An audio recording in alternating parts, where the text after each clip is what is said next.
Como sempre, toda semana, nesse site escatologia.com.br. Hoje vamos dar continuidade ao nosso estudo e vamos falar sobre o terceiro selo a ser aberto. Já mencionamos a respeito dos 7 selos que serão abertos. O Cordeiro abre o livro com seus selos, começa a destravar os selos, deslacrar os selos, e nós já falamos então no primeiro selo, já falamos do segundo selo, e começamos então, demos continuidade no segundo selo sobre a guerra de Gog e Magog. E agora então nós vamos falar sobre a inflação. Pode voltar um slide, por favor? Que a inflação mundial, ela vai ser amplificada, ela vai ser, aumentada face a essa guerra de Gog e Magog, naturalmente. E isso vai impor então um controle central ainda maior para compras e vendas. Então hoje nós vamos falar sobre a marca da besta. Nesse mapa que você pode ver, nós temos então os 7 selos. Então vamos falar sobre esse terceiro selo que já adentra a essa fase da segunda metade da grande tribulação. Vamos falar então da abertura do terceiro selo, o descontrole inflacionário oriundo da guerra. Apocalipse capítulo número 6, os versículos 5 e 6 nós lemos: quando o Cordeiro quebrou o terceiro selo, ouvi o terceiro ser vivente dizendo: venha. Então olhei, e eis um cavalo preto, e o seu cavaleiro com uma balança na mão. E ouvi o que parecia uma voz no meio dos 4 seres viventes, dizendo: uma medida de trigo por 1 denário, 3 medidas de cevadas por 1 denário, e não danifique o azeite e o vinho. Então, nós falamos em nosso último estudo sobre a coalizão dos países do norte, capitaneados pela Rússia, descendo a Israel, invadindo Israel, e o desfecho dessa guerra. Nós estudamos aqui exatamente sobre isso, especificamente sobre isso. E isso vai gerar então um aumento da escassez mundial de alimentos, promovendo, pode avançar um slide isso, promovendo então desabastecimento alimentar, recessão e inflação. O que acontece com toda a guerra? Toda a guerra produz essas 3 questões: desabastecimento, recessão e inflação. Então, com a inflação descontrolada, o texto aponta, que nós lemos, que uma medida de trigo, ela vai ser comprada por 1 denário. O denário era o valor do salário diário de um soldado no Império Romano. Então, o que ele ganhava por dia, ele conseguiria comprar, veja a inflação nesse período, por trigo. Então, nós temos uma medida de trigo por um salário de um dia, para você ver a escassez de alimentos, o descontrole inflacionário, o aumento dos preços e tudo mais. Agora, a fome, ela vai aumentar de maneira exponencial naquele período, mas já é uma realidade nos dias de hoje. Nós já estudamos sobre isso nos sinais da volta de Jesus. Por exemplo, a ONU declarou que 10% da população mundial está subalimentada. É um relatório do Estado de Insegurança Alimentar e Nutrição no Mundo em 2021, um relatório recente.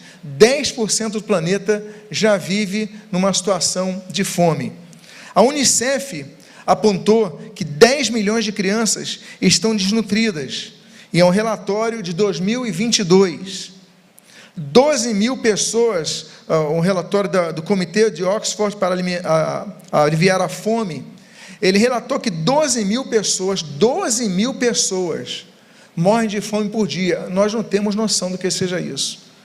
É um número muito grande, e é esse braço da ONU, uma ONG fundada em 1942, que cuida só da questão da fome no mundo, que traz esse relatório. Mais um dado da Unicef mostra que 700 crianças com menos de 5 anos de idade morrem todos os dias. 700 crianças, cada dia. Ontem morreram 700, anteontem morreram 700, no outro dia morreram 700, hoje vão morrer 700, por falta de água potável. Dados de 22 de março de 2022, temos 2 anos esses dados. Então, a fome, esses dados são alarmantes, mas nós não temos noção. Por quê? Porque nós aqui não sentimos isso. Isso está principalmente na África subsaariana, que tem se visto mais esse dado acontecer, mas esse dado, essa informação vai ser acentuada quando da abertura do terceiro selo do juízo após a guerra de Gog e Magog. Então, com o desabastecimento mundial de grãos e demais alimentos, e nós já começamos a ver, por exemplo, problema de abastecimento de grãos nessa guerra da Ucrânia, que é um celeiro da Europa, por exemplo. Então, aumentou o preço lá, e por motivos de alianças que nós não entendemos, que são internas, os russos não estão bombardeando direto os estoques de grãos da Ucrânia. Eles estão bombardeando outras regiões, mas não estão. E há muita defesa ali para os grãos. Por quê? Porque são uma fonte que não pode desabastecer e vai ter um desabastecimento.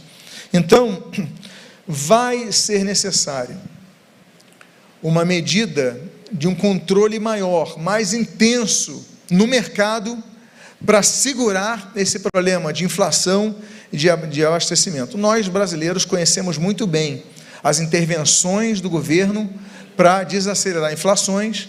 Não é verdade? Nós conhecemos vários planos, o plano cruzado, o plano real, planos anteriores, o plano Collor, várias intervenções para tentar debelar a inflação e alguns com controle de preços. Quantos lembram do tabelamento de preços na época do presidente José Sarney? Quantos lembram? Então já estamos uma geração que já está ficando... já ficando como conto para as demais gerações do que aconteceu, mas as pessoas iam com a tabela de preço para verificar se os mercados estavam com o preço oficial do governo. Então começou a haver um desabastecimento. Então o controle de governo para conter a inflação, para controlar preços, é algo que nós já conhecemos e que vai se acentuar naquele período. Mas essas medidas são anunciadas na Bíblia.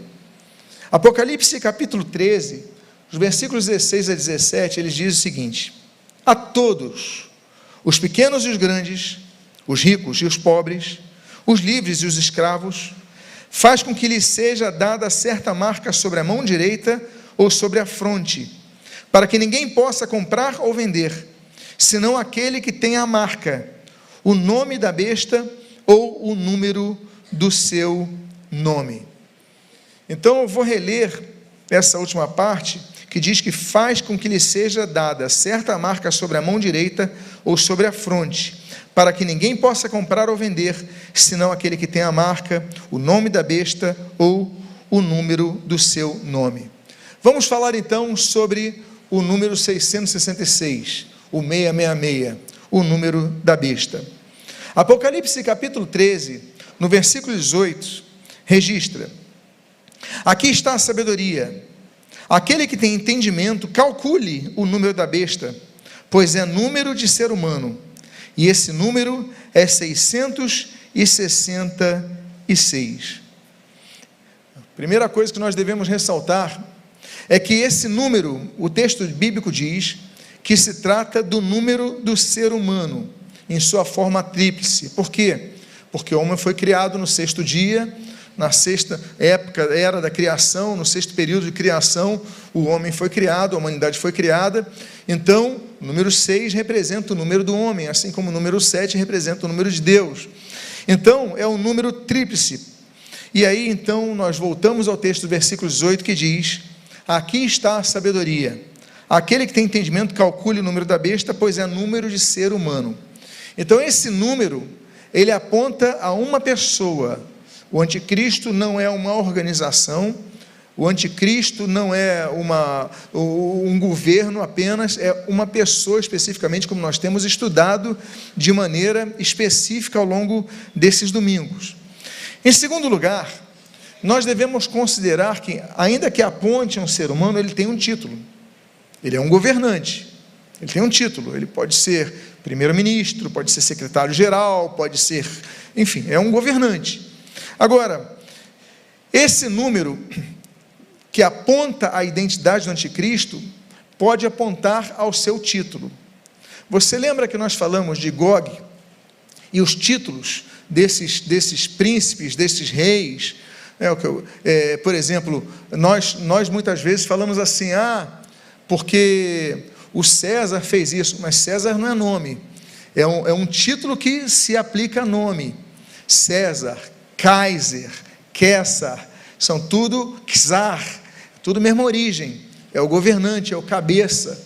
Então, existe um valor numérico atribuído aos nomes, cada letra do nome tem um valor numérico. O nome disso é uma ciência chamada gematria. Por exemplo, nós, usando o exemplo do alfabeto hebraico, se nós pegarmos a primeira letra do alfabeto hebraico, vale 1. A segunda letra do alfabeto hebraico vale 2. A terceira letra do alfabeto hebraico vale 3. Então, Aleph vale 1, Beit vale 2, Gimel vale 3 e por aí por diante. Se nós somarmos isso, nós conseguimos entender que o governante do Império Romano era o sinal, o número da besta. Veja só, Nero César em hebraico, Neron Quessar, é o que está aí. Essas são 7 letras, cada letra delas, volto a dizer, tem um número. Então, como se fosse a primeira letra número 1, valor 1, a segunda letra valor 2. Veja só que impressionante o somatório das suas letras. A primeira letra, eu leio da direita para a esquerda, como é no hebraico, Num vale 50, Resh vale 200, Vav vale 6, Num final vale 50, Kof vale 100, Samers vale 60 e o Resh vale 200. Se você somar Nero César, ele vai dar que número exato? 666. Qual era o governante que governava no período que João estava preso? Nero César. Ou seja, ele, em primeiro lugar, ele codifica, para não explicitar, olha, que o Nero César a besta, ele codifica o seguinte, olha, o número dele é 666. Se você calcular, lembra que ele citou o termo calcule o número da besta? Então, se você calcular cada letra de Nero César em hebraico, você vai chegar a isso. Agora, a grande questão é, nós sabemos e nós temos estudado que o novo Império Romano Mundial, digamos assim, o Império Romano revivido, nós estudamos na estátua do sonho de Daniel, nós tivemos no primeiro estudo sobre o Anticristo, nós falamos sobre isso, que vai ser o novo Império Romano revivido. Então, mais uma vez a Bíblia aponta que a besta vai ser o líder, vai ser o novo Nero César desse sistema mundial, desse governo mundial.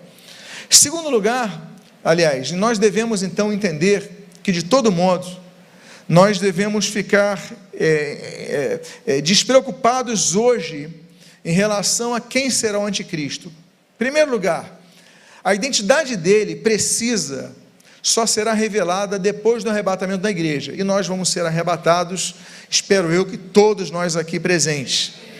2 Timóteo capítulo 2, versículo número 7 diz, e o versículo número 8, porque o mistério da iniquidade já opera, e aguarda somente que seja afastado aquele que agora detém, e então será revelado o iníquo. Ou seja, o anticristo, ele só vai ser revelado depois que a igreja for arrebatada.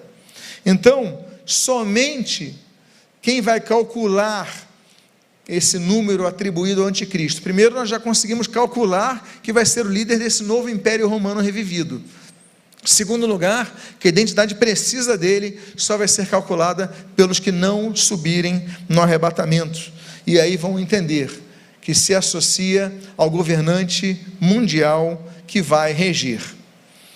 Agora, no seu governo, uma coisa que vai ser implantada vai ser uma rigorosa implantação do sistema de controle mundial de compras e vendas de produtos, como nós já lemos aqui. Todos vão precisar de um número, de um código, de uma marca, que é a marca da besta, para poderem comprar e vender. Aí nós começamos a andar para a história. Regressamos um pouco no tempo, e nós entendemos que a vida em sociedade sempre exigiu organização, e sempre exigiu hierarquia. Então a vida familiar, a criança já nasce, e os pais vão determinando, vão orientando, vão definindo os horários. Aí você cresce, vai para o colégio, aí você vê a mesma coisa no colégio, o professor dá o dever de casa, diz a hora de você ir para o recreio, coloca um de castigo, dá a prova, e você vai obedecendo, vai submetendo. Aí você sai do colégio, você vai para o mercado de trabalho, mesma coisa, hierarquia ali, você tem o seu patrão, a igreja, existe hierarquia, em toda a sociedade organizada existe isso. E aí então, existe uma forma que está acima de todas elas em relação ao controle central. Por quê? Porque na igreja você tem a sua liderança que é local. Na família, você está na liderança local. Ou seja, os filhos obedecem seus pais, mas não obedecem os pais dos outros, nem do vizinho, nem do vizinho do outro andar. É local. Mas existe uma hierarquia maior que todas elas, que é o governo estatal, que é o controle governamental. Por quê? Ainda que você só esteja obedecendo ao seu patrão, o seu patrão obedece aos ditames governamentais. A sua família, a sociedade, ela se submete às imposições das leis, ao controle, enfim. Então, esse controle mundial, seja ele num governo democrático ou não democrático, não importa, sempre vai definindo a sociedade no que ela deve e o que ela não deve fazer. E esse controle, com o decorrer do tempo, ele foi se aperfeiçoando. E uma das formas de controlar a sua população era através de censo. Por que o censo era importante? Em primeiro lugar, para definir o número de pessoas aptas à guerra. Ora, se eu tenho uma possibilidade de uma invasão de um inimigo, eu vou me render ou vou me defender? Eu tenho que saber quantas pessoas eu tenho aptas para a guerra. Eu quero conseguir ocupar um território. Eu tenho que, antes disso, calcular o meu poderio bélico e o meu material humano, o meu recurso humano para atacar a outra nação. Eu não tenho tantos. Então eu não vou atacar. Então, em primeiro lugar, o censo, ele transmitia a informação que os governantes precisavam em relação a pessoas aptas à guerra. Em segundo lugar, o censo, ele começou a transmitir o entendimento do valor dos impostos de uma região a serem pagos. Então, como é que eu vou definir os gastos públicos? Como é que eu vou pagar os soldados? Como é que eu vou pagar os vigilantes, os sentinelas? Como é que eu vou pagar as obras aqui para colocar água na cidade? Como é que eu vou comprar? Então, como é que eu vou manter os muros? Então, eu preciso de dinheiro através do quê? Dos impostos. Como é que chegam os impostos? Através do povo. Mas quanto eu vou cobrar do povo? Então, os censos também permitiam isso. E terceiro lugar, no caso das democracias, principalmente as plenas, mas também as parciais, o número de pessoas aptas a votar. Assim, então, os indivíduos, eles começam a ser tratados como números. Os indivíduos, eles começam a ser contabilizados como números, e os governos começam, então, a codificar cada um de nós através de uma numeração, que vai registrar todas as informações da pessoa em arquivos. Antigamente eram arquivos impressos, hoje são arquivos que estão nas nuvens. E aí então, meus amados irmãos, as gerações anteriores se incomodavam com isso. Mas agora eu sou número. Hoje em dia todo mundo tem um CPF, a pessoa pede, você não se sente ofendido, porque nós já nos adaptamos a isso. Qual é o teu CPF? Você diz de cabeça. Então, como é que isso começa nas gerações? Em primeiro lugar, através das certidões de nascimento. Antigamente, as pessoas não tinham números. A Igreja Católica, por exemplo, fazia esse papel. Ela registrava o nome das pessoas que eram batizadas, os bebês batizados. Então, ali você tinha um registro de nascimento. Ali, nesse registro, documentava o pai, a mãe, o dia do nascimento, não é verdade? Então, você tinha ali o registro. Posteriormente, os governos, então, vão se libertando dos ditames da Igreja Católica Romana, e aí, então, eles começam a implantar a instituição das certidões de nascimento nos cartórios civis, os registros civis. Então, as pessoas passam a ter um nome, mesmo os dados que a Igreja Católica coletava, só que agora eles têm um número. O número do cartório, o número do registro, o número do livro, o número da página. Segundo lugar, A identificação dos óbitos, certidão de óbito, que começa a ser uma necessidade, principalmente por causa do direito à herança de terras. Ora, será que ele morreu? Será que não morreu? Então não posso dividir as terras, não posso usar as terras. Somente com uma declaração escrita de que fulano morreu, então agora já podemos repartir as terras entre os herdeiros. Então, começa-se a existir certidão de nascimento e depois casamento, certidão de óbito. Depois, os diplomatas precisavam de um documento para representar as suas nações, e começa a haver um documento que era aceito em outras nações. Olha aí, então, o transnacionalismo. Ou seja, não é apenas a minha certidão de nascimento, que do Brasil, que é diferente da certidão de nascimento da Uganda, que é diferente da certidão de nascimento da Índia. Não, agora nós temos um documento de um embaixador, de um diplomata, que vai transitar por outras nações, e que eles vão pegar um número e vão falar, esse número está aqui no nosso cadastro, pode representar a sua nação.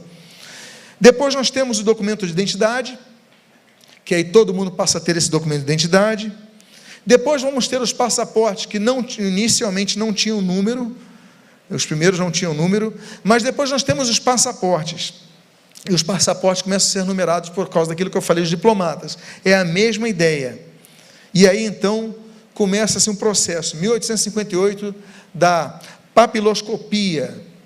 É uma técnica de entender que cada ser humano tem uma impressão digital diferente. Então, começa-se a definir-se isso, esse sistema no Reino Unido, em outras nações da Europa, Estados Unidos, o resto do mundo, e todo mundo passa a adotar. Por quê? Porque numa dúvida, se pega a marca do dedo da pessoa e se fala, foi essa a autora do crime, por exemplo. E aí nós temos, então, as pessoas já numeradas, as pessoas já começam as contas bancárias, sistema suíço, através de, não apenas de nomes, mas através de números. Depois os passaportes passam a ter fotos, aí é um sistema novo, olha o controle aumentando. Nós temos nome, depois número, depois impressão digital e os governos controlando tudo isso. Depois nós temos a fotografia. A fotografia nos primeiros passaportes, em 1915, e depois em outros documentos.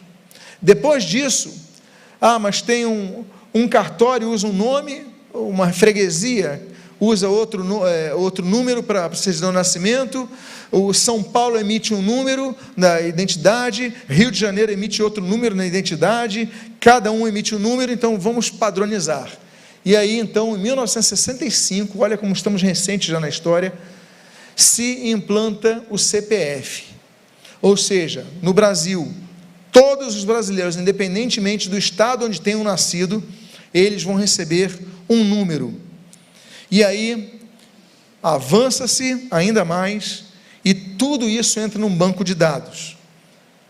Existe hoje, a atual geração, esse banco de dados que você pode ver em tela, gov.br, centralização no Brasil dos dados de todos os cidadãos nacionais.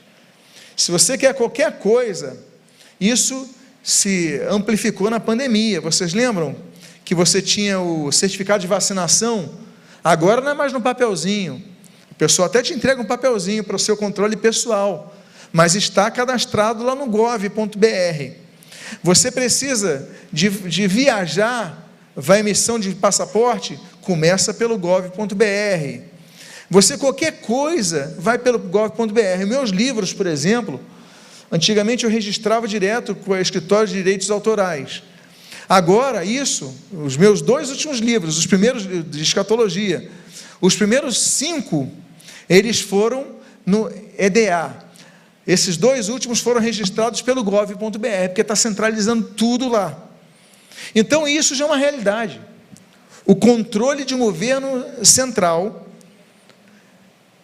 controlando todas as informações da sua vida, estão aí. Como não dizer da Receita Federal? Antigamente você preenchia a caneta, você lembra o seu imposto de renda. Hoje em dia, é tudo num sistema só. E o sistema vai fazendo os seus comparativos. O governo tem controle de tudo. Isso no Brasil. E estamos falando de um governo central que vai ser muito mais amplo do que nós podemos imaginar no Brasil, que já é um país enorme, já é um mini continente a nossa nação. Agora, a igreja bíblica não foi surpreendida por isso, Todos nós que nascemos no Evangelho, que já estudamos algo de escatologia na Bíblia, nós já lemos o Apocalipse, nós já sabíamos que um dia ia acontecer esse controle mundial, um futuro controle mundial de todos os indivíduos, com numeração. Então, a igreja não foi surpreendida. Gerações anteriores foram surpreendidas, a igreja não, a igreja sempre soube sobre isso. Agora, o que a igreja também já sabe de antemão, é que vai chegar um ponto que você não vai conseguir comprar ou vender, nem alimentos, para que você possa sobreviver. Eu vou reler o texto de Apocalipse capítulo 13, do versículo 16 ao 17, a todos, os pequenos e os grandes, os ricos e os pobres, os livres e os escravos, faz com que lhes seja dada certa marca sobre a mão direita ou sobre a fronte, para que ninguém possa comprar ou vender, senão aquele que tem a marca, o nome da besta ou o número do seu nome, ou seja, apenas aqueles que têm um código. Então, vai ter que ter um código, e esse número, ele já existe. Todos nós já temos um código no Brasil, e todos nós, com certeza, já temos um código mundial, e nós vamos ver já sobre isso. Agora, muitos têm, ao longo do tempo, com essas inovações, com essas codificações, muitos da igreja têm se preocupado com isso. Mas o fato é que nós não vamos experimentar esse momento terrível de sermos obrigados a ter esse número para comprar ou vender. O que já de fato quase acontece. Hoje em dia, cada loja tem que ter uma máquina, um emissor de nota fiscal. Todos têm um sistema. A loja que não tiver um sistema não pode funcionar. Já não é lei no Brasil? Já é lei. Quem aqui tem comércio ou indústria já sabe disso, daí já é lei. Você, se quiser qualquer nota, qualquer coisa, você tem que dar o teu CPF. Já existe essa codificação. Só que agora, vai cada vez ficar mais acirrada a coisa. O dinheiro vai circular menos, os cartões vão circular mais, como já tem acontecido. Então, meus amados irmãos, essas inovações, elas foram trazendo para muitos da igreja preocupações. Não devem ter, porque nós vamos ser arrebatados, estamos com o Senhor. Mas, por exemplo, primeira delas, código de barras. Eu lembro, quando começou a haver código de barras, que alguns falaram, isso daí é a marca da besta, não use. Então, alguns não compravam coisas que tinham código de barras, porque foi sendo implantado aos poucos. Hoje em dia, tudo tem código de barras. Você vai comprar um pacote de balas, tem um código de barras. Tudo tem um código de barras. E nós não nos preocupamos mais com isso. Nós já entendemos, mas tudo tem a sua numeração. Cartões bancários com chip. Então, muitos falam, não vou usar cartão bancário com chip. Hoje, todos têm. Então, não é algo que você deve se preocupar. Depois vieram os crachás eletrônicos, para você entrar na empresa, passar pela catraca. Depois vieram as implantações dos chips subcutâneos em animais, os biochips. Vocês lembram quando começaram a implantar isso? Se não me engano, nos anos 80, começaram a implantar nos animais para identidade. Aí você fala, meu Deus, isso vai chegar nos seres humanos. Olha, você tem toda a razão. Acesso da parte de governos a todos os sites que você visita. Não pense que eles não têm acesso. Tem acesso a todos os documentos que você escreve e coloca. Hoje está tudo na nuvem. Antigamente era nos livros, depois eram nos discos, depois eram nos disquetes 5 1/4, depois nos disquetes de 3,5, depois nos CDs, depois nos DVDs, depois nos pendrives e agora onde? Na nuvem. Crê você que o governo tem equipes que possam acessar isso? Tem. As pessoas têm possibilidade de entrar. E outra coisa, será que eles querendo, estamos num governo democrático, vivemos numa sociedade democrática, mas esses países, principalmente esses países, uma Coreia do Norte, um Irã, que queira ouvir o que você está falando no celular, será que eles não ouvem? Então, meus amados irmãos, fica a pergunta, né? Sistema de GPS nos celulares. Hoje em dia você tem o Google Maps, Google Street View, o Waze, todo mundo usa. Então, o controle mundial, as pessoas sabem onde você está, onde você esteve ontem e de onde você foi e para onde você vai. Eles já sabem de tudo isso, para onde você foi, mas já sabem de tudo isso. Aí eu falei dos implantes subcutâneos, por radiofrequência. Eles já estão ultrapassados. Isso para nós não é nenhum motivo de grande preocupação, porque já foi ultrapassada essa tecnologia.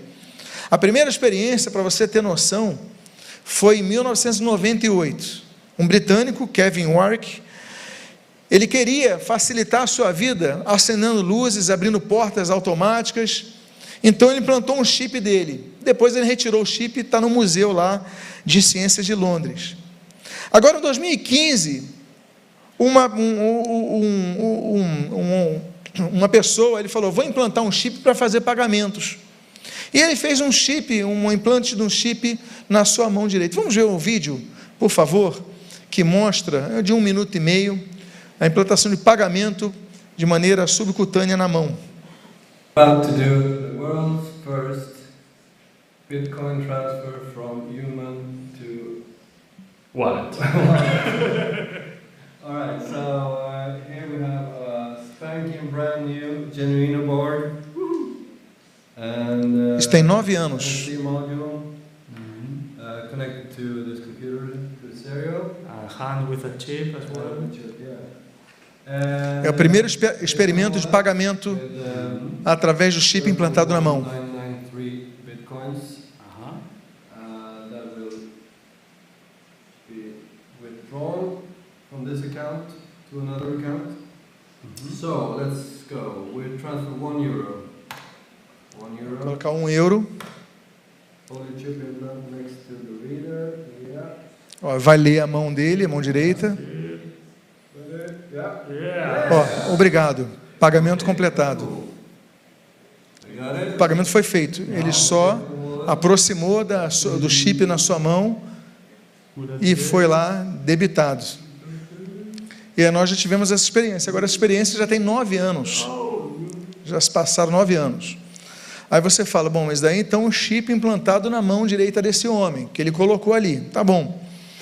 Agora, no ano passado, então recente, 2023, os Estados Unidos já autorizaram o implante de chips no cérebro humano. Vamos dar uma olhada numa reportagem que também tem cerca de 1 minuto e meio. Neuralink, a empresa de Elon Musk, recebeu um aval da FDA, que é a agência de regulamentação norte-americana, para começar o primeiro estudo clínico de implantes cerebrais em humanos. A empresa está desenvolvendo um tratamento que ajuda pessoas com paralisia a andar novamente. O implante também pode tratar outras doenças neurológicas, como a cegueira e condições como obesidade e depressão. Segundo a Neuralink, esse será o primeiro teste clínico em humanos com o dispositivo.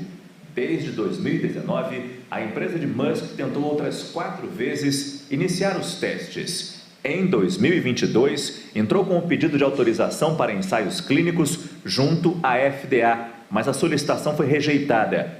A Agência Americana de Medicamentos e de Alimentos apontou algumas questões que precisavam ser resolvidas antes de permitir os testes em humanos.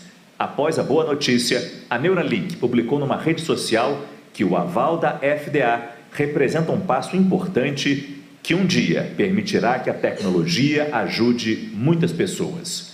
Os detalhes sobre os testes que serão conduzidos com os implantes ainda não foram divulgados. A empresa informou que não começou a fase de recrutamento de voluntários e que em breve vai disponibilizar as informações.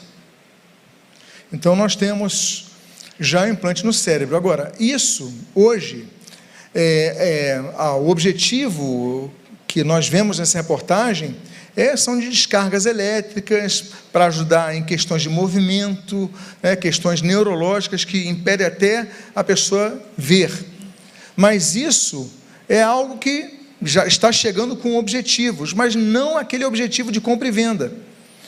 porque esse acesso já está mais avançado hoje. Por exemplo, hoje nós já temos acesso a prédios ou salas, não apenas através de biometria, que alguns acessos à sala são pela biometria, pela digital da pessoa, mas pelo reconhecimento facial. Vamos ver a popularização disso, uma reportagem de poucos minutos, em relação a esse sistema de acesso a prédios. Desbloquear o celular, entrar em aplicativos de banco ou até em prédio. O reconhecimento facial é uma realidade cada vez mais frequente nas nossas vidas, mas será que tudo isso é seguro? O repórter Gibas Manioto conta pra gente. Vivemos anos e anos escolhendo e trocando números e mais números das nossas senhas de contas, cartões de crédito e um monte de outras coisas. Com o passar do tempo, chegou o reconhecimento digital e agora o reconhecimento facial, aos poucos vai entrando em nossas vidas para tudo, para desbloquear o celular, usar aplicativos de bancos e para entrar em prédios e em áreas comuns. O Brasil é referência mundial em segurança desse tipo, porque os fraudadores são, espertinhos por aqui. Para esse especialista, a senha numérica e alfanumérica são as mais frágeis e tendem a desaparecer. O que vai valer mesmo é o comportamento e também os dados biométricos que juntos formam o reconhecimento facial. As pessoas pensam que é só baseado no formato aquilo que a gente vê, por exemplo, no aspecto de foto. Existe algoritmo que vai calcular distância entre olho, distância entre nariz e boca e vai criar templates matemáticos para fazer um cálculo e definir a probabilidade de identificação daquele indivíduo. Os novos prédios, eles já estão sendo construídos com esse tipo de recurso. Só entra se estiver registrado. Acesso facial negado. Este, na Zona Sul de São Paulo, tem reconhecimento facial na recepção, na garagem e nas áreas de lazer. Nós, síndicos, temos que investir nisso logo no início da entrega do empreendimento. Então, eu entendo que leitor facial é uma dos recursos mais modernos e que realmente oferece segurança para o condômino. No entanto, o especialista afirma que não existe nenhum sistema com 100% de confiabilidade, mas as empresas estão caminhando para melhorias. Então, cada vez mais a gente tem que combinar diversos tipos de... Então, meus amados irmãos, faço uma pergunta aqui. Quantos já têm esse sistema de reconhecimento facial em suas residências ou nos seus trabalhos? Levantem a mão, por favor. Olha, já vários aqui. Então, isso é algo que era inimaginável há poucos anos atrás. Há uma década atrás, há 5 anos atrás, talvez, um pouco mais.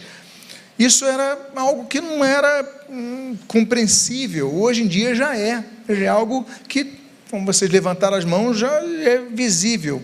Então, meus amados, esse controle, não pense apenas que é o banco que vai ter acesso a isso.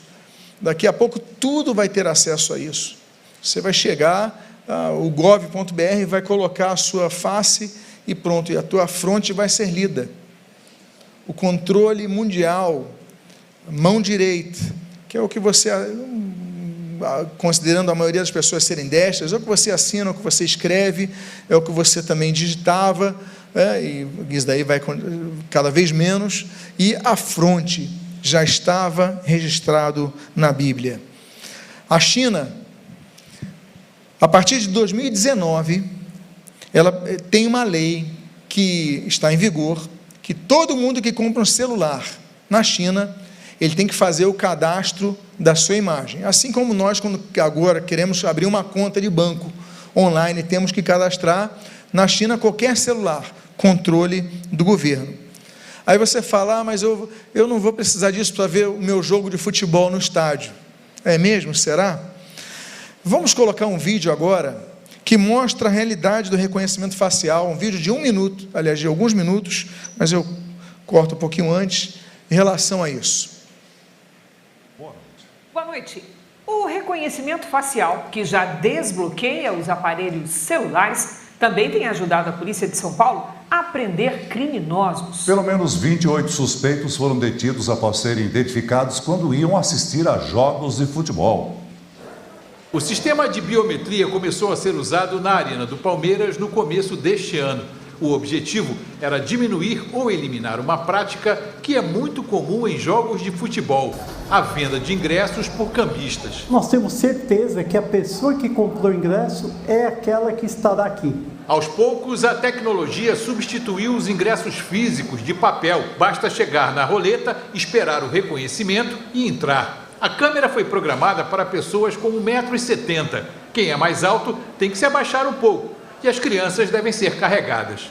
Nestes 9 meses de sistema de reconhecimento facial, o clube conseguiu acabar com os cambistas e, graças a um acordo com a Secretaria de Segurança Pública de São Paulo, para pelo menos 70 pessoas que vieram assistir a jogos do Palmeiras, não foi uma boa ideia. A colaboração do clube com o governo paulista conseguiu prender 28 criminosos durante jogos do clube. Homicidas, ladrões e traficantes foragidos da justiça. Um procurado por pedofilia em Alagoas também foi preso. Além deles, 42 pessoas que descumpriam medidas judiciais foram impedidas de entrar no estádio. O sistema ajudou ainda a identificar 253 pessoas dadas como desaparecidas.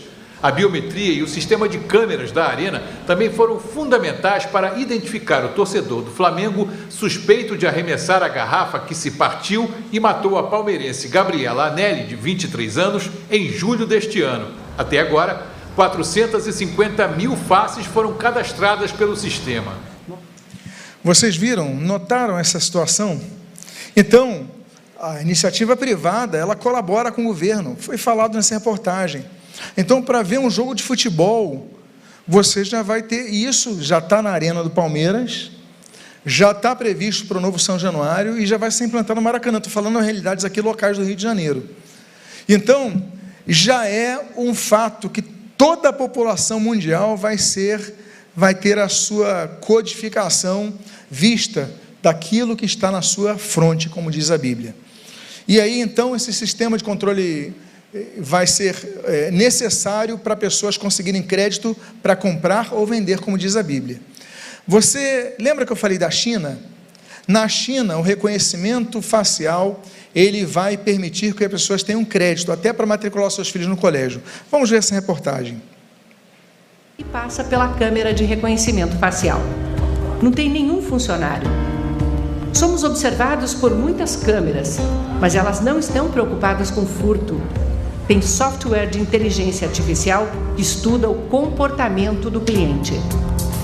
Um sorriso dá um desconto, um truque para aumentar o estoque de imagens e aprimorar o reconhecimento.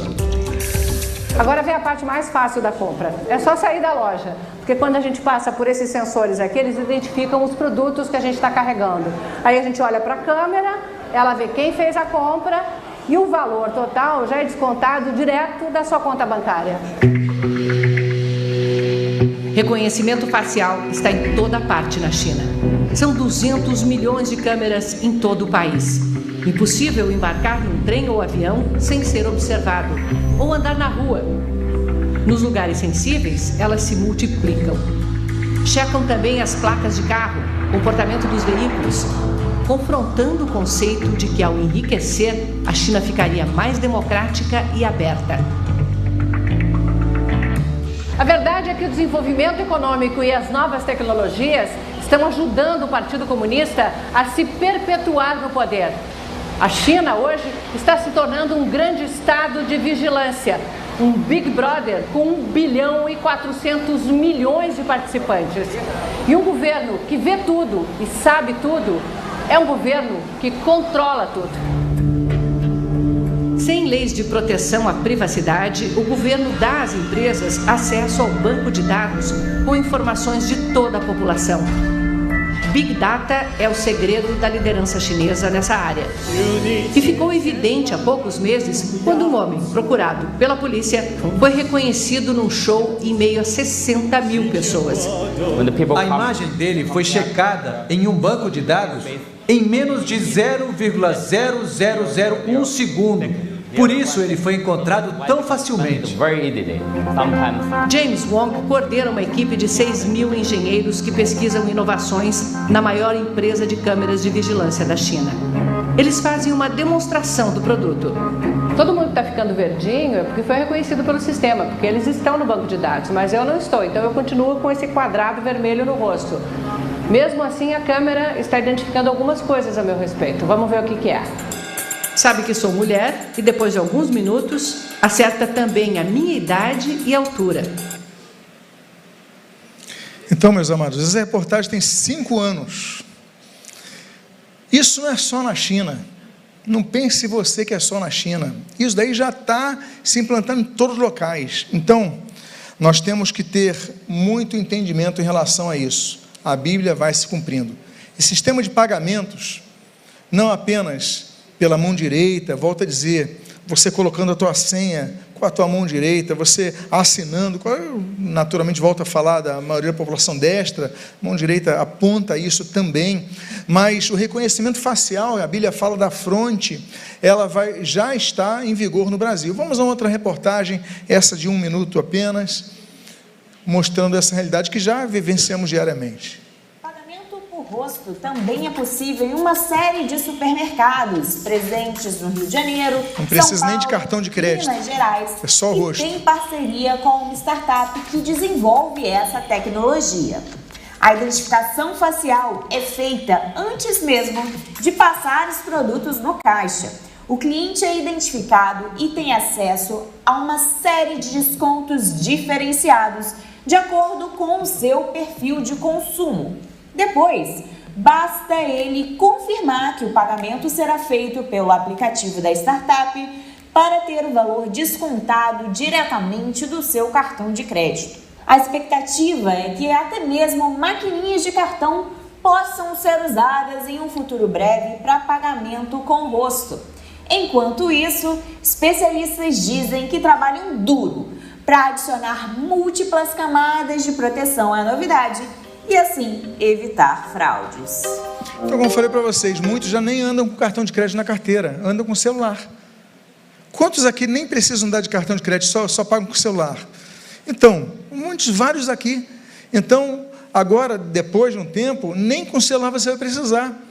Ou seja, você chega, coloca o rosto, debita o teu cartão diretamente.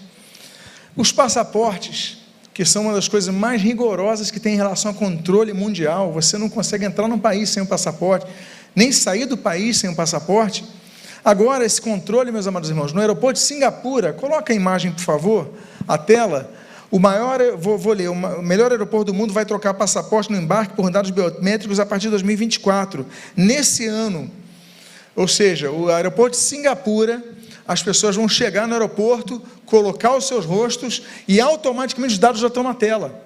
Ele não vai precisar mais ler passaporte. Singapura já está abolindo a necessidade de passaporte. Por quê? Porque todos os nacionais de Singapura estão cadastrados? Não. Passaporte fala de quem? De estrangeiros. É porque os cidadãos de todo o mundo estão cadastrados.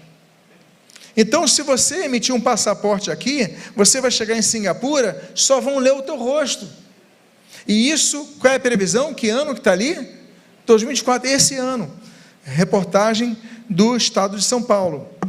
Então, o controle mundial de cada indivíduo, ele já é uma realidade percebida por todos. E vai estar naturalmente disponível ao governante mundial, que será o anticristo, para que ele possa amplificar, não apenas a perseguição aos que não submeterem ao seu governo, mas, consequentemente, ao seu controle mundial. Esse governo mundial está cada vez mais centralizado. Antigamente, os governos nacionais descobriram que se eles se unissem a outros governos, eles teriam mais chances de vencer guerras. Então, nós temos as chamadas alianças. Então, a Alemanha, ela se une à Itália e se une ao Japão. Estados Unidos se une à Inglaterra, se une a outras nações para derrotar o eixo, os estados ali daquela tríplice, daquela aliança, daqueles 3 países. E aí vamos, por quê? Quando eu me uno, eu tenho mais possibilidade de vencer uma guerra. Agora, quando eu me uno, o que é necessário? Se eu me uno a 3 países, o que vai ser necessário? Definir uma liderança central para que dominem sobre os 3 países. Então, a Sociedade das Nações, ela surge em 1919, depois da Primeira Guerra Mundial, e ela tem esse propósito de implantar a guerra, fomentar a guerra. 32 países se unem, mas apenas 4 permanentes, ou seja, os 32 ficam debaixo da decisão do veto de 4. Aí depois da Segunda Guerra Mundial surge uma outra Sociedade de Nações, um novo nome, chamada ONU, Organização das Nações Unidas. E aí nós temos na ONU hoje 193 países.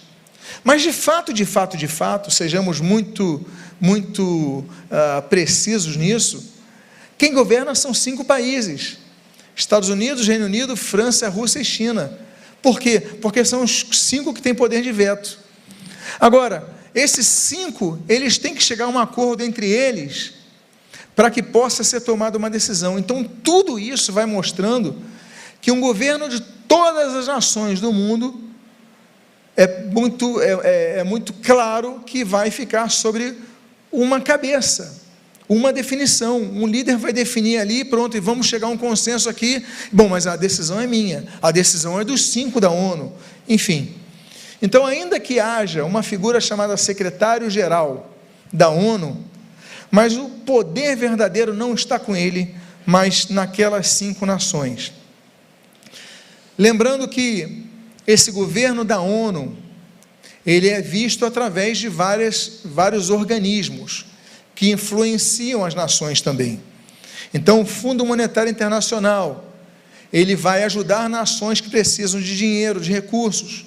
Então, as nações vão lá e ajudam determinada nação, vão cobrar juros, vão cobrar multas, vai ser normal isso, mas vão interferir em outras nações. Então, você vê que está tudo interligado. Temos a OMC, a Organização Mundial do Comércio, nós temos as definições de taxas de juros que vão sendo cada vez mais organizadas nesse sentido da OMC. Agora, passo ousado, muito recente, 2002, 27 países se unem, 19 países se unem para implantarem uma moeda única na Europa, o euro. Então, não temos mais a moeda de um país como o dólar, que reinava absoluto, mas era a moeda de um país. Não, agora nós temos a moeda de 19 países. Se uniram para ter uma moeda única. Você vai em Portugal, tu compra uma coisa, tu vai na Espanha, tu vai na França, tu vai na Alemanha, compra tudo com a mesma moeda, você não precisa mais cambiar a moeda. E isso é algo recente. Caminhamos para uma moeda única, para um movimento único, para um sistema de pagamento único que vai ser codificado. E aí nós caminhamos para uma nova moeda. Uma nova moeda que está surgindo, chamada, e ela virtual, chamada Bitcoin. Então, tudo está caminhando, e você pode ver, então, as 3 grandes moedas hoje mundiais, apesar do Putin estar tentando colocar ali a moeda da China, o BRICS está trabalhando, mas não conseguem se antepor à força do dólar, à força do euro, e agora essa moeda internacional que é a Bitcoin. Pois bem, o fato é que tudo nos remete ao controle financeiro mundial que vai deter o anticristo, através de um sistema de pagamento, de um meio de pagamento. E aí, não necessariamente será uma moeda, volto a dizer, quando falamos moeda, não falamos no físico, podemos estar falando de um sistema que só vai aceitar pagamento através daquilo que tem um número, o número, nosso número, volto a dizer, cartão de crédito, cartão de débito, e hoje em dia, leitura facial que vai debitar dos mesmos, vai debitar daquele número que está ali. Então, mesmo as grandes compras, sistema mundial chamado SWIFT, que foi criado em 1963, então, todos esses sistemas caminham para unificar, para diminuir, para ter um governo central que administre tudo isso. Vamos retornar ao nosso texto base desse estudo, mas pegando outro grifo, Apocalipse 13, 16 a 17. Veja o que diz escrito aqui: a todos, os pequenos e os grandes, os ricos e os pobres, os livres e os escravos, faz com que lhe seja dada certa marca sobre a mão direita, já expliquei sobre então a mão direita, ou sobre a fronte, e o termo grego é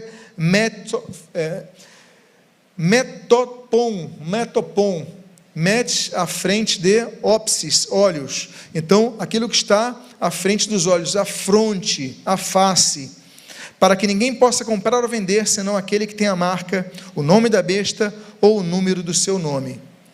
O que nós temos visto nessas reportagens?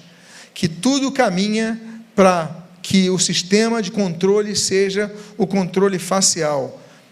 Eu lembro que depois da época da biometria, se lançou uma nova tecnologia que já caiu, que era a da leitura da íris. Então isso foi nos anos 2000. Aí não, já temos a leitura da íris. Mas a Bíblia não falava de um olho, a Bíblia falava da fronte. Então não é a leitura apenas da íris. Então, o que é a fronte, o que é a leitura, o reconhecimento facial, que vai muito além da íris? Ele faz um mapa em 3D do nosso rosto. Eu entrei no site de um banco, que no Brasil foi um dos precursores do reconhecimento facial para abertura de contas, e ele diz o seguinte, eu vou ler aqui, com a face humana tem uma composição básica, o reconhecimento facial visualiza essa composição a partir de formas geométricas e algorítmicas. Hoje, novas tecnologias com leitura 3D, permitem que esse mapa do rosto seja feito de forma mais precisa. Assim como a leitura de impressões digitais ou a leitura da íris do olho, o reconhecimento facial é um tipo de segurança biométrica. Então, como é que é feito isso? Eu entrei no site da Microsoft. E no site da Microsoft mostra como é que é o reconhecimento, feita por essa que é uma das maiores empresas do mundo. Se não a maior hoje, mas sempre está nas 3 primeiras posições ali. E a página da Microsoft coloca o seguinte, você consegue ver o mapa do rosto, que são usados como exemplo? Não é apenas o olho, é a fronte. A Bíblia fala da fronte. Então, mais uma vez, a Bíblia mostrando exatamente o que iria acontecer no futuro, mas que nossa geração já está vendo odiernamente, nos dias de hoje. Agora, o poderio de uma pessoa sobre outros. O sistema já existe. Todo o código do indivíduo já existe, como número individual, como identidade única. Tudo isso nós já temos visto. Mas como é que uma pessoa vai dizer uma coisa e todas as nações vão... Então, volto a dizer, a unificação vai apontar isso, tem apontado a isso. Aí surge a Sociedade das Nações, já citei aqui em 1919, surge em 1945 a ONU, vão surgindo organismos que vão centralizando. Aí nós vivemos uma fase, há pouco tempo atrás, há 3 anos atrás, há 4 anos atrás quase, que nos mostrou exatamente isso. Mostra a imagem. Comunicados da OMS, que eram feitas, todos os dias, eram feitos comunicados. O que acontecia com as nações durante a pandemia da Covid-19? As nações obedeciam. Se a OMS dissesse, olha, você tem que colocar álcool em gel, não sei o quê, todos os ministérios da saúde, eles obedeciam. Uma pessoa dizia pela televisão, pela internet, melhor dizendo, uma pessoa comunicava, 193 nações obedeciam. No dia seguinte, você tem que tomar essa vacina. No dia seguinte, você tem que fazer isso. Você tem que fazer aquilo. Todos obedeciam. O que eu quero dizer com isso? Uma pessoa hoje consegue controlar todas as nações através dos seus ditames, das suas declarações, das suas orientações. E eu volto a dizer, organizações como a Interpol é a 2ª maior organização do mundo, só perde para a ONU. E a Interpol, ela tem um banco de dados de todo o mundo. Por isso que eu falei do aeroporto de Singapura, é ligado ao Interpol. Ninguém chega lá sem o reconhecimento facial. Você não consegue entrar mais em Singapura, isso vai vigorar nesse ano. Em cada aeroporto, em cada posto fronteiriço, essa informação está disponível a todos. E aí, essas informações, elas são transmitidas, basta um líder da polícia no Brasil, da Polícia Federal no Brasil, comunicar à Interpol, todas as 193 nações do mundo, elas não deixam o sujeito entrar ou prendem o sujeito no aeroporto, não é assim? Então, meus amados, esse poder de um governante, ele conseguir controlar todo mundo é algo que nós já temos visto. Existem várias organizações mundiais que definem essas questões no mundo inteiro. Temos aqui o mapa de algumas. A ONU, a OMS, o Banco Mundial, o FMI, a União Internacional das Telecomunicações, a IEA, a OMC, a SWIFT, a Interpol e a OTAN. Todas elas, organismos que se juntam para definir o que as pessoas naquela nação vão fazer. E, além disso, tem blocos econômicos, a União Africana, o Mercosul, etc. e tal, com vários outros propósitos. O fato é que o controle mundial dos indivíduos, assim como o sistema mundial unificado, já são uma realidade e vão se tornar rigorosos durante o governo do Anticristo. Lembrem-se, com o decorrer das guerras, das epidemias que vão acontecer e vão avançar ainda mais, fome, peste, vai ser mais necessário que um governo central, ele chegue, como aconteceu com a Covid, que todo mundo parou para olhar apenas uma pessoa declarando ali, nas guerras, a epidemia, a fome, o aumento da inflação, a desregulamentação, a recessão, a ausência de alimentos, tudo isso vai apontar a esse governante, que ele vai então, como ele conseguiu fazer na primeira parte da grande tribulação, ele vai então continuar no seu governo, tentando fazer algo para controlar toda a humanidade e gerar nela alguma solução. Nós falamos do primeiro selo, nós falamos do segundo selo, hoje falamos do terceiro selo, que é essa marca da besta. E no próximo estudo, nós falaremos sobre o quarto, quinto, sexto selo, assim como o parêntese entre o sexto e o sétimo selo. Então, vamos fazer um apanhado geral desses selos e vamos trabalhar sobre isso na próxima semana. Que Deus tenha abençoado a sua vida de maneira rica e abundante.